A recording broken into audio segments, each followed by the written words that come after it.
예, 이번 시간에는 우리 경영분석 5장 재무예측의 연습 문제를 같이 풀어보도록 하겠습니다.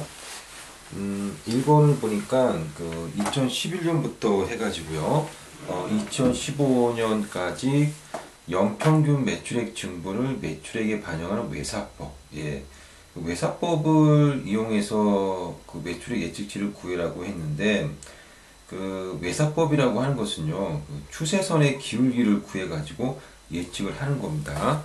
그래서 뭐 우리가 뭐 기울기라고 한다면 그 x의 변화량 분의 y의 변화량으로 이렇게 구하죠. 예. 자, 그렇다면 그 여기서 보게 되면 x의 변화는 뭐냐면 바로 연도입니다. 연도. 그래서 이게 먼저 연도. 그 다음에 이제 y축 같은 경우는 이제 매출액이라고 보시면 되겠죠. 매출액. 자, 그래서 뭐 예를 들어 가지고 그 연도에 따라 가지고 매출액의 추이가 뭐 이런 식으로 뭐 된다라고 한다면 이 직선의 기울기를 구하는 겁니다. 자, 그러면 연도는 이제 x 변수니까 x의 변화량을 갖다가 먼저 우리가 구하면 되겠죠. 그 표를 보니까는 2011년부터 해가지고요, 2015년까지 돼 있으니까 결국 연도의 변화는 2015에서 2011을 빼준 겁니다. 이게 바로 연도의 변화, 즉 x 변수의 변화고, 그 다음에 이제 그 매출액의 변화는 2011년도 100억에서 2015년도 160으로 됐으니까 바로 변화량은 160에서 100억을 빼시면 되겠습니다. 그래서 이것을 구해보니까 얼마가 나오냐면 15억이 나오는 거고, 그러면 이제 2016년도 이제 매출액 예측치는 우리가 얼마로 이제 구해 볼 수가 있냐면 160에서 이 160이라는 것은 이제 2015년도 매출액이죠. 거기에서 이제 우리가 기울기가 이제 15억이라고 되어 있으니까 15억을 더하게 되니까 175가 되겠습니다. 자, 그래서 1번의 답은 보기 3번이 답이 되겠습니다. 175. 예. 자, 그 다음에 이제 그 2번을 한번 보도록 하겠습니다. 2번. 2011년도부터 해가지고 뭐 연평균 매출액의 증가율의 복리 효과를 고려한 외사법으로 2016년도 매출액 예측치를 구하는 공식은 그랬는데요. 일단은 이거 같은 경우는 일단은 뭐그 루트도 나오고 그 다음에 이게 그 기하 평균에 대한 어떤 개념도 나오고 그러기 때문에 이게 잘 이해가 안 되신다면 그냥 책에 있는 그 공식대로, 책에 나와 있는 공식대로 그냥 그대로 집어 넣으셔 가지고 뭐 답을 구하셔도 뭐 되겠습니다. 예. 뭐 근데 이제 제가 이제 간단하게만 설명을 드린다면, 그래서 어쨌든 그냥 그 공식에다 집어넣으면 그냥 2번이 답입니다. 그냥 그대로 그냥 집어넣기만 하시면. 자, 근데 이제 간단하게 설명을 드리자면요. 지금 그 우리가 그 보기 그 2번처럼 구하는 것이 바로 이제 기하 평균입니다. 예, 기하 평균. 자, 기하 평균인데 이 기하 평균이라고 하는 것은요, 평균 몇 배나 되느냐라는 뜻입니다. 몇 배, 평균적으로 몇 배냐라는 그런 어떤 의미가 되는 거고요. 여기서는 이제 그 매출액이 어느 정도 증가했느냐 라고 하는 거니까 수익률의 개념을 우리가 봐서 기하평균 수익률을 갖다가 한번 우리가 구해 볼 수가 있습니다. 자, 기하평균 수익률은요, 그 차익거래 개념을 잠깐 빌려 오셔가지고, 자, 여러분들 예를 들어서 지금 0시점이 있고요, 1시점이 있고 2시점이 있다고 칩시다. 그러면 0시점에 내가 어떤 채권을 사가지고 1시점까지 투자하고, 그 다음에 그 채권을 팔아서 다시 그 돈을 가지고 2시점까지 투자한 것, 요거를 보게 된다면 0시점에서 2시점까지 어떤 그 수익률은 R1이 되고요, 1시점에서 2시점까지는 이제 R2가 되겠죠. 이것과 그 다음에 지금 0시점에서 그냥 중간에 매매하지 않고 그냥 쭉 2년간 채권을 갖다 보유한 것, 예, 여기까지 어떤 그 수익률은 0부터 이 시점까지가 0이라고 이렇게 합시다. 이 두 개가 결국은 같아야 된다는 겁니다. 만약에 같지 않다면 차익 거래가 발생하겠죠. 그래서 우리가 요걸 갖다가 한번 수식으로 쓴다면 R02라는 어떤 금리로 R02라는 금리로 몇 년간 투자를 한 겁니까? 2년간 투자했으니까 2승이라고 하시면 되겠죠. 예. 그 다음에 0에서 1시점까지 우리가 투자했으니까 1년간이죠. 예. 그래서 R1 이렇게 쓰시고요. 또 요 R2의 금리로 요것도 1년간 투자한 거잖아요. 그러니까 1년간 투자했으니까 이제 이렇게 R1 플러스 R2로 쓰시면 되겠습니다. 그러면 이제 요 제곱을 갖다가 이제 없애려면 루트로 씌우면 되겠죠. 그래서 루트로 씌운 결과 1 플러스 R02는 루트를 씌우면 1 플러스 R1 1 플러스 R2 이렇게 쓰시면 됩니다. 여기는 2라고 하시면 되겠고요. 자, 그러면 우리가 구하고자 하는 요 금리는 이렇게 쓰시면 되겠습니다. 이 플러스 1이 넘어가게 된다면 2 해놓고 그 다음에 여기 가로 안에 쓰시고 넘어가니까 1이 넘어가니까 마이너스 1 이렇게 해주시면 되겠죠. 자, 근데 만약에 우리가 지금 이 기간 동안인데 만약에 이게 3기간이라면 어떻게 쓰겠습니까? 이렇게 쓰겠죠. 이렇게 3기간이라고 한다면 이렇게 쓸 겁니다. 그래서 우리 교재에서도 보면 바로 R이라는 금리는 어떻게 구했느냐? 이렇게 해놓고 여기가 4니까 바로 1 플러스 R 2011년도의 금리 그 다음에 플러스 1 플러스 R 2012년도의 금리 그 다음에 플러스 이렇게 2013년도 그 다음에 1 플러스 R 2014년도의 금리 플러스 이렇게 쓴 겁니다. 예, 이 교재 나온 거니까 예, 보시면 되고요. 그 다음 마이너스 1을 해준 겁니다. 그래서 이게 마이너스 1을 해준 것까지 여러분들 교재 그게 130페이지인가 보면 이런 식이 나오게 될 겁니다. 자, 그래서 이런 식이 나오게 된 거고 결국은 이것의 의미는 뭐냐면요. 4년 동안 이제 우리가 투자를 할 때 과연 매출액이 평균 몇 배 늘었느냐라는 겁니다. 평균 몇 배 정도 되느냐를 갖다가 구하는 게 바로 기업 평균이거든요. 예. 자, 그래서 이게 이제 몇 배 늘었느냐를 갖다가 이제 계산한 건데 결국은 이거 갖다가 우리가 어떻게 계산하면 되냐면 결국은 어느 정도 늘었냐라는 걸 하는 것은 이렇게 계산할 수 있잖아요. 예를 들어서 내가 100원이 있었는데 120원이 됐다. 그러면 어느 정도 늘었습니까? 20% 늘었죠? 어떻게 계산했습니까? 100분의 120 이렇게 계산했잖아요. 그래서 우리 교재에서도 보면 이제 4년간 했는데 2010년도 매출액 분의 2014년도 매출액을 쓴 겁니다. 얼마나 늘었는지 알기 위해서 우리 이렇게 한 것처럼. 자, 그래서 거기다 마이너스를 해준 거고요.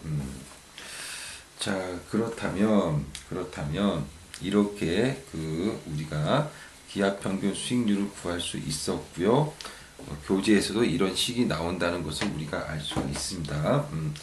자, 그러면 2011년도부터 시작해가지고 2015년도까지 평균 매출액이 얼마나 증가했느냐 우리가 좀 계산하기 위해서는 100억이 이제 2011년도가 이제 100억이었잖아요. 예, 100억이 평균 얼마의 증가율 갖다 우리 I라고 한다면 예, 평균 4년간 그렇죠? 그래서 2011년도, 12년도, 13년도, 14년도, 15년도인데 하나, 둘, 셋, 넷 4년간이잖아요. 예.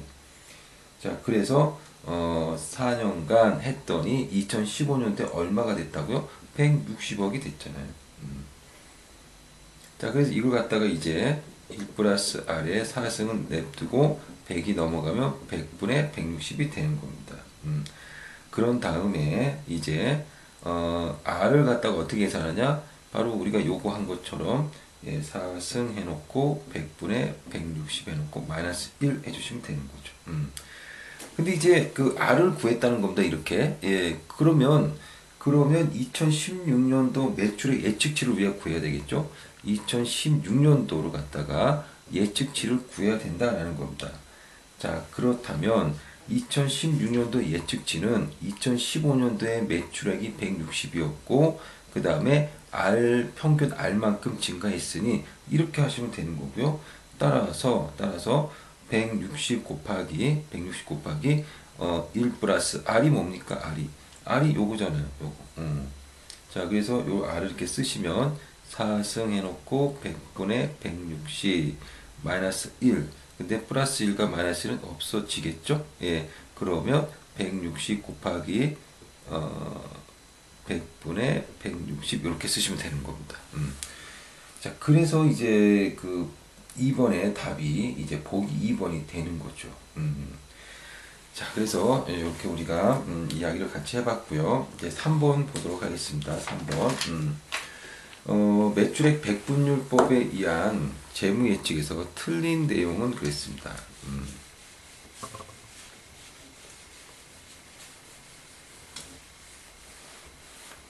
거기 보시니까 그 3번의 보기 1번 보시면 유동자산과 유동부채는 일반적으로 매출액의 증가와 비례한다라고 되어 있습니다. 우리가 이제 매출액 백분율법은요, 그 매출액에 따라 비례적으로 변동하는 재무제표의 각 항목을 예측하는 데 이용하는 방법입니다. 그러니까는 매출액에 따라 비례적으로 변동하는 항목이 과연 뭐냐라는 거죠. 그래서 매출액과 직접적으로 연동돼서 그 변하는 것이 바로 단기적인 것들, 즉 유동자산과 유동부채이고요.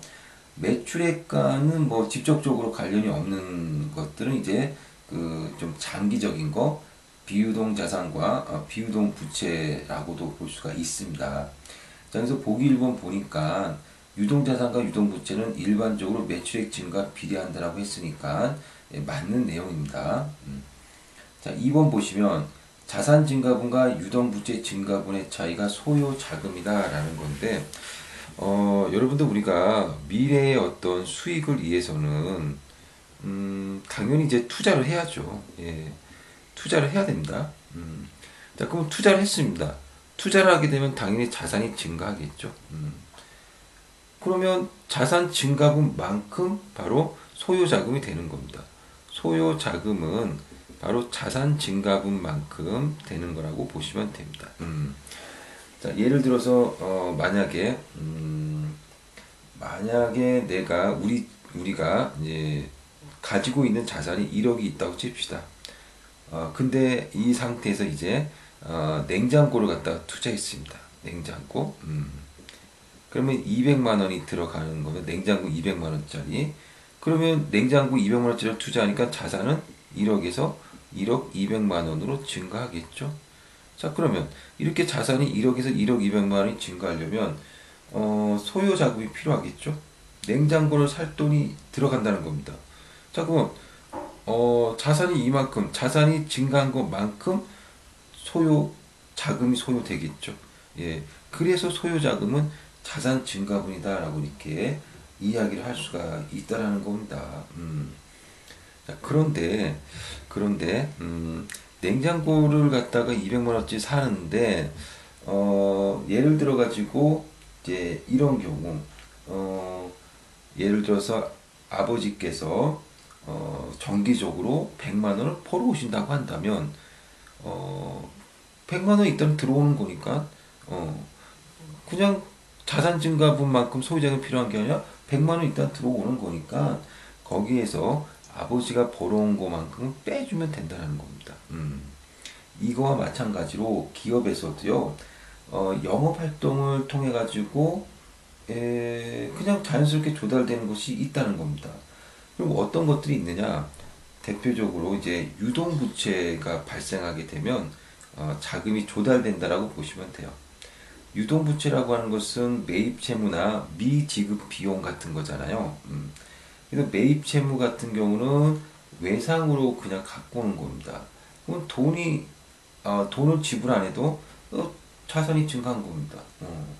미지급 비용 같은 경우는 일단 갖고 오고 아직 지급을 안 한 겁니다. 그 돈이 안 나갔어요. 예. 뭐 이런 식으로 해가지고 유동부채가 증가하게 된다면 자연스럽게 영업활동을 통해서 우리가 자금을 조달한 거랑 마찬가지가 되는 거죠. 그래서 자산 증가분에서 유동부채 증가분을 빼주는 겁니다. 이렇게. 그래서 뭐 예를 들어서 내가 냉장고를 사갖고 오는데 200만 원짜리다. 그러면 200만 원의 자산이 증가하겠죠. 하지만 아버지가 뭐 정기적으로 100만 원을 벌어오신다면 소유자금은 실질적으로 100만 원밖에 안 들어간다 이런 얘기입니다. 그리고 기업에서도 200만 원어치 자산이 증가가 되는데 그 중에 100만 원은 그 외상으로 했다. 그러면 매입 채무가 늘어난 거죠. 유동부채가 증가한 겁니다. 그러면 외상을 했으니까 굳이 돈이 안 들어갔잖아요. 실질적으로 돈이 들어간 것은 100만 원밖에 없다 이런 이야기입니다. 자, 그래서 보기 2번은 예, 맞는 이야기입니다. 자, 그 다음에 이제 3번을 보도록 하겠습니다. 그 비유동 자산은 매출액의 증가와 반드시 비례하지는 않는다. 맞죠. 예, 아까 말씀드린 대로 그 장기적인 어떤 자산은요, 그 매출액과는 그렇게 연동하지는 않습니다. 비례적으로. 불규칙적으로 이제 변하는 거죠. 자, 4번. 배당액이 높을수록 외부자금 조달액은 낮아진다라고 했는데요. 자, 아까 우리가 이야기했던 걸 다시 한번 또 계속 한번 해볼게요. 자, 그 소요자금은 자산 증가분에서 유동부채 증가분을 빼준 겁니다. 근데 이제 우리가 중요한 것은 뭐가 중요하냐면요. 소요자금 자체가 중요한 것이 아니라 그 외부 자금 조달액이 중요한 겁니다. 외부 자금 조달액. 예를 들어 가지고요. 아까 이제 그 우리가 냉장고를 샀잖아요. 냉장고를 사게 되면 자산이 증가하죠. 근데 냉장고가 200만 원짜리입니다. 자, 그래서 자산이 200만 원 증가했어요. 근데 그러면 200만 원이 돈이 들어갈 것 같지만 아버지께서 정기적으로 100만 원을 벌어 오십니다. 그 다음에 좀 잘 살펴보니까 저번 달에 쓰고 남은 돈이 집안에 50만 원이 있었어요. 예. 그럼 이거 쓰면 되잖아요. 그러니까 결국은 외부에서 내가 조달한 금액은 예, 50만 원만 있으면 된다는 겁니다. 50만 원. 그래서 외부 자금 조달액은 자산 증가분에서 유동 증가분 빼주고 그 다음에 또 요 50이라고 하는 것은 이제 말하자면 유보이익 증가분이라고 보면 됩니다. 그래서 외부자금 조달액은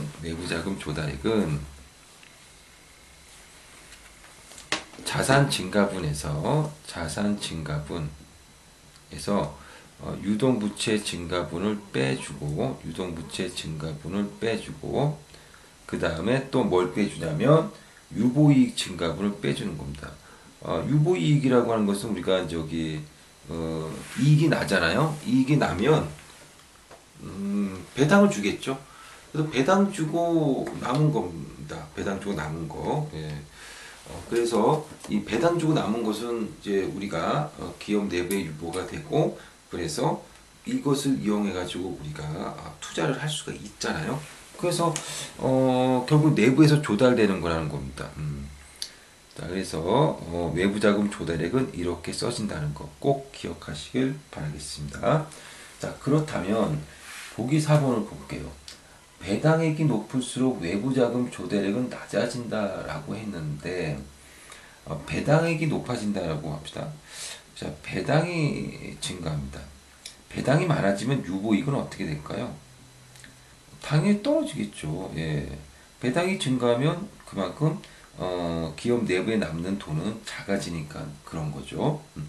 자, 그래서 유보이익이 이렇게 떨어지게 되는데, 그러면 예를 들어서 이런 겁니다. 자산 증가분이 200이고 유동부채 증가는 100인데 아까까지만 해도 유보이익 증가분이 50이었지만 배당은 늘리다 보니 유보이익은 이제 30으로 떨어졌다는 겁니다. 그러면 외부에서 조달하는 자금은 얼마가 돼야 됩니까? 70이 돼야 되겠죠. 처음에 생각했던 건 50이었는데 따라서 배당이 증가하자 외부 자금 조달액은 증가하는 겁니다. 근데 외부 자금 조달액이 낮아진다고 했으니 이게 틀린 거죠. 그래서 3번의 답은 4번이 되겠습니다. 자, 그 다음에 4번 볼게요. 매출이 증가하면서 영업활동에서 자동적으로 조달되는 자금 공급에 해당하는 것은 뭐냐? 영업활동을 통해서 자동적으로 조달되는 것은 아까 그 유동부채라고 말씀드렸습니다. 예. 그래서 뭐 매입채무나 미지급금 같은 것들이 이제 발생하게 되면 유동부채가 증가하는 거고 이것은 바로 영업활동을 통해서 자동적으로 자금이 조달된 것 같은 효과가 나는 거죠. 네, 그래서 4번의 그 답은 2번입니다. 매입채무의 증가. 자, 5번에 볼게요. 5번 보시면 매출액 백분율법에 따른 외부자금 조달액은 방금 외부자금 조달 여기 써놨네요. 자산 증가분 빼기 유동부채 증가분 빼기 유보이익의 증가분. 예, 그래서 답은 3번이 되겠습니다. 자, 6번 볼까요? 매출액 백분율법에 의한 재무 예측에서 틀린 내용은 그랬습니다. 일단 거기 1번 보시면 유동자산과 유동부채는 매출액 증가에 비례합니다. 예, 이건 뭐 앞에서도 나왔던 그런 내용이고, 그 다음에 2번 자산 증가분과 유동부채 증가분의 차이가 외부자금 조달액이다 라고 했는데요. 그건 아니죠. 그 자산 증가분과 유동부채 증가분의 차이는 소요 자금인 거지 외부자금 조달액은 아닙니다. 외부자금 조달액은 자산 증가분에서 유동부채 증가분을 빼고 유보이익 증가분까지 빼준 것이 바로 외부자금 조달액입니다. 그래서 6번의 답은 2번이 되겠습니다.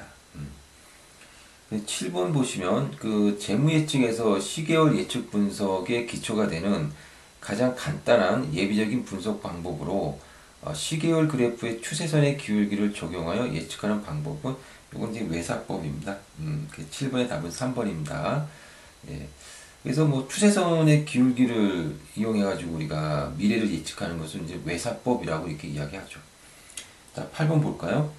KNOU는 추정 재무상태표를 작성한 결과 내년도 자산이 1억 원 증가할 것으로 예상됩니다. 또한 유동부채는 5천만 원 증가하고 유보액은 1천만 원이 증가할 것으로 예상되는데 외부자금 조달액은요. 자산 증가분, 자산이 얼마 증가한다고요? 1억 증가한다고요. 유동부채는 얼마 증가합니까? 5천이 증가한다고요. 그 다음에 유보액은 얼마가 증가합니까? 예, 1천만 원이 증가한다고요. 그러면 이걸 다 계산하게 되면 바로 4천만 원이 되는 겁니다. 그래서 8번의 답은 4번이 되겠습니다. 자, 그 다음에 우리가 이제 9번을 한번 보겠습니다. 자, KNOU가 뭐 손익계산서와 재무상태표가 다 같다라고 했는데, 자, 뭐 보시게 되면 이제 문제가 좀 복잡하게 나와 있습니다. 자, 일단 먼저 그 9번에 1번 문제를 볼게요. 유동자산과 비유동자산이 매출에서 차지하는 비중을 한번 먼저 구해봐야 될 것 같아요. 자, 그럼 먼저 그 유동자산이 매출에서 차지하는 비중은 어떻게 되냐? 유동자산이 그러면 이제 그 매출액이 얼마입니까? 1600으로 나와 있죠. 그래서 1600분의 유동자산은 960이니까 1600분의 960을 계산하시면 됩니다. 그래서 60%가 나오고요. 그 다음에 비유동자산입니다. 예. 비유동자산 같은 경우는 어떻게 되느냐? 매출액이 1600이고요. 그 다음에 비유동자산 640이니까 계산하게 되면 40%의 그 비중을 차지하고 있다라고 보시면 되겠습니다. 그래서 9번의 1번은 답이 2번이 되겠습니다. 2번. 자, 그 다음에 이제 그 2번을 볼게요. 매출액 증가에 따른 유동자산과 유동부채 증가분 그랬습니다. 매출액이 증가를 했다고 칩시다. 자, 매출액이 증가를 했대요. 그럼 매출액이 어느 정도 증가했느냐? 20% 성장할 걸로 예측했네요. 예. 그래서 매출액이 20% 성장할 것으로 예측하고 있습니다. 문제에 그렇게 나와 있죠. 자, 그러면 그 매출액이 원래는 1600이었잖아요. 그런데 1600에서 1600이 20%만큼, 예, 그래서 0.2를 곱해주면 얼마가 되냐면, 예, 1920억이 됩니다. 그래서 1920억으로 매출액이 증가할 것으로 예측할 수가 있습니다. 자, 그러면 유동자산은 어느 정도 비중이 되느냐? 1920으로 이제 그 매출액이 증가했고, 유동자산은 60%의 비중을 가지고 있잖아요. 그러면 얼마나 유동자산이 증가했는지를 알려면 X로 놓고 계산하면 되겠죠? 예. 그래서 X를 계산하게 되면 1920 곱하기 0.6 하시게 되면 1152가 나오게 됩니다. 자, 그래서 그 유동 자산은요, 원래는 960이었는데, 1152로 변했으니, 1152에서 960을 빼주시면 되겠죠? 그러니까 여기서 이걸 빼주니까 얼마나 증가했습니까? 192억 증가했다라고 보시면 되겠습니다. 자, 그리고 그 다음에 또 나온 게 유동부채 증가분입니다. 유동부채 증가분. 유동부채는 그 매출액 대비해서 어느 정도 비중을 차지하고 있냐면, 이거 계산해 봐야죠. 우리가 방금 이거 계산한 거 아니냐? 이거는 지금 계산한 이건 비유동자산입니다. 비유동자산. 그래서 그 유동부채를 구해봐야 되는데, 자, 유동부채는요, 지금, 매출액이 증가하기 전에 유동부채는 480억이었습니다. 그래서 매출액이 1600억이고, 유동부채는 480억이니까, 이거를 계산하게 되면 30%가 나오게 됩니다. 자,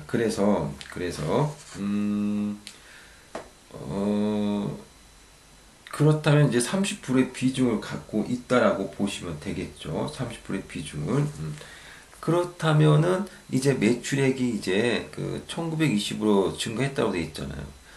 그런데 유동부채는 30%의 그 매출액 대비 30%의 비중을 갖고 있고, 그러면 얼마큼 증가했느냐, 얼마로 증가했느냐 모르니까 x로 놓고 풀어보면 x는 1920 곱하기 0.3 해주시면 576이 나오고, 따라서 그 유동부채가 480에서 얼마로 증가했다고요? 576만큼 증가한 거고, 그러면 576에서 480을 빼주니까 96이 증가한 거라고 보시면 되겠습니다. 그래서 답은 192 증가하고 96억 증가한 거. 그래서 1번이 답이 되겠습니다. 1번. 자, 그 다음에 이제 3번을 보도록 하겠습니다. 9번에 3번. 9번에 3번 이거 지우고 이제 우리가 또 풀어볼게요.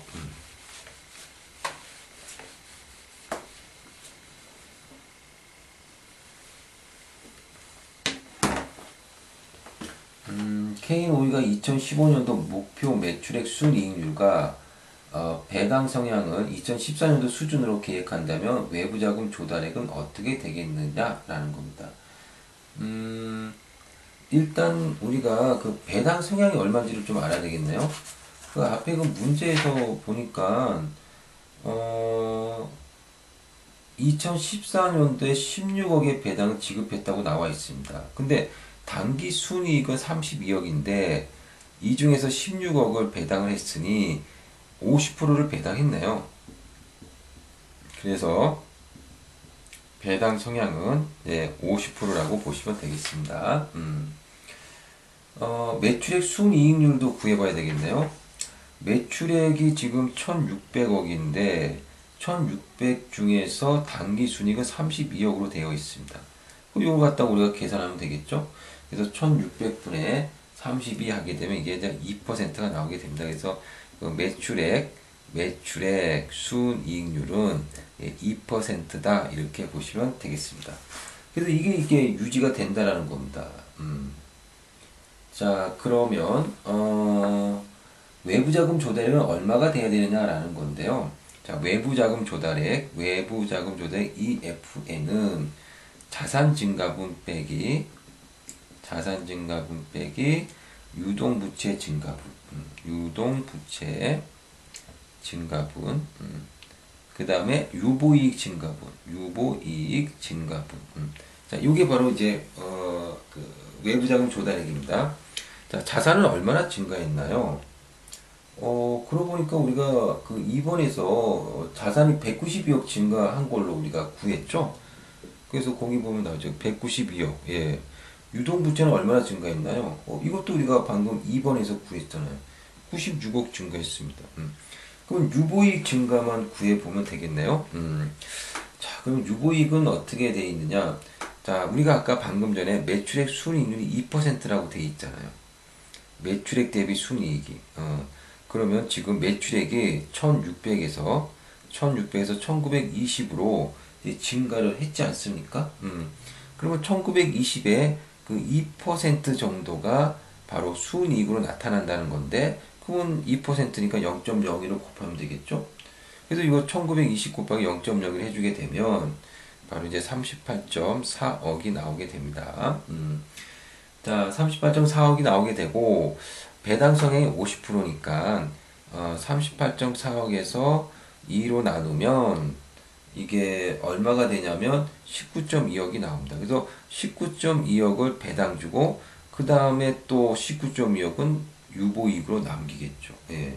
그래서 유보이익의 증가는 19.2억이 나오게 된다라는 겁니다. 그래서 192 빼기 96 빼기 19.1을 하게 되면 76.8이 나오게 되고요. 그래서 그 3번의 답은 3번이 답이 되겠습니다. 76.8억. 예. 자, 그 다음에 이제 10번을 보도록 하겠습니다. 10번. 10번 보니까는 쭉 한번 읽어보시면 10번에 읽어보면 현재 자본 조달 계획으로 적절한 것은 그랬습니다. 자, 지금 보니까는 10번 같은 경우는 자본으로 조달한 금액이 우리가 이거를 자본 조달이 적절한 거라고 했으니 일단은 이렇게 계산하면 될 것 같아요. 그래서 자본으로 조달한 금액을 모르니까 X라고 놓고 자, 그러면 이제 자본으로 조달한 금액은 X면 부채로 조달한 금액은 얼마가 되겠느냐?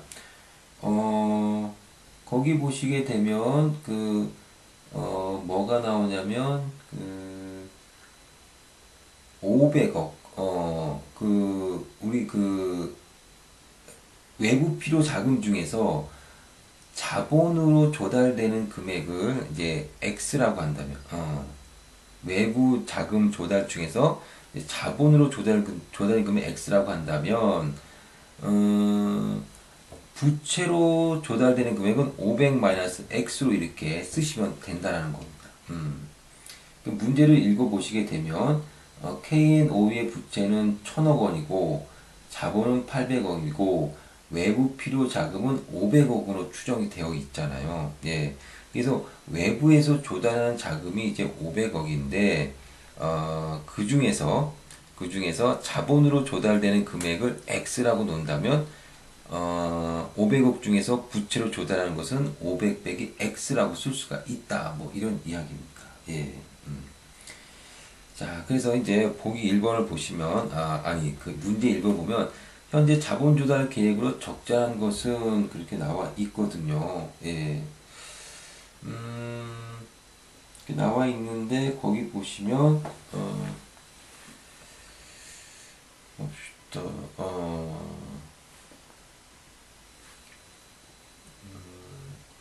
일단은 부채 비율, 목표 부채 비율이 125%를 초과하지 않는 범위 내에 있다라고 되어 있네요. 예. 자, 그래서 부채 비율이라고 하는 것은요, 자기 자본분의 타인 자본이니까 현재 이제 자기 자본이 얼마가 있습니까? 800억이 있다고 그랬죠. 예. 거기 문제에 써 있고 그 다음에 그 외부에서 자본으로 조달한 금액은 X니까 800억에다 X를 더하시면 되겠고, 부채 같은 경우는 지금 현재 1000억이 부채로 조달되어 있는데, 외부에서 조달하는 부채는 500 마이너스 X가 된다. 뭐 이런 이야기입니다. 이것이 이제 그 125%를 넘으면 안 되니까 1.25, 즉 125%, 1.25를 이렇게 해놓고 풀어보면 되겠다라는 겁니다. 예. 그래서 풀어보니까 이렇게 X를 풀어보니까 얼마가 나오느냐? X가 이제 222억으로 나오게 되고, 이 X가 222억이 나왔으니 자본이 222억 이상으로 조달해야만 된다는 거니까 이 조건에 맞는 거는 보기 4번밖에 없는 거죠.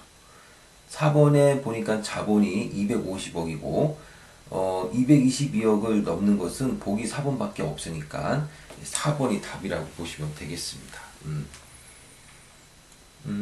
그 다음에 이제 2번을 보시면 목표 부채 비율이 130%로 변경할 때는 어떻게 되겠느냐라고 했는데 그냥 이거 똑같이 풀어보시면 될 것 같은데요. 예, x분의 800 플러스 x가 130%라고 했으니까 1.3 넣고 풀어보면 되겠죠. 풀어보니까 x는 예, 이제 200이 나온다는 겁니다. 200억. 그래서 130%로 변경되고 부적절한 자본 조달 계획은 뭐냐? 1번이 되겠죠. 왜냐면은 x가 200억 이상이어야 되는데 딴 거는 200억이나 넘지만 보기 1번만 200억이 안 되니까 예, 1번이 답이 되는 걸로 보시면 되겠습니다. 자, 이렇게 해서 우리가 예, 10번까지 풀어봤고 예, 5장에 대한 연습 문제를 다 풀이했습니다. 예, 여러분 수고하셨습니다.